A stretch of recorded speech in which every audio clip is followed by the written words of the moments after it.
Non stop domaćica i non stop pazar. Koliko dugo već Vidi radite? naše majice. Jel imate vi ovakve majice u Zagrebu? No, uslikaj da i vidi šta je splitska tržnica. A koliko dugo već radite ovdje? 60, blizu 60 na ovoj ploči. I čime se bavite u mirovini? U mirovini je s pazarom. 84. Sama sebi sam napravila ovdje mirovinu. Imam 300 eura. A još mi treba jedno 100 da ne radim više. Jel da?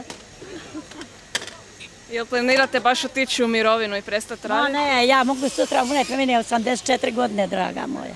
A još normalno radim kada mi je 34. Dinar i po, kilo i po. Još jedan krastavac.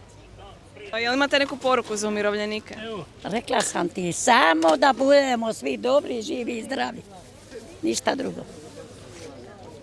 I da nam zdravlje posluži svakoga, ne samo mene, nek svakoga.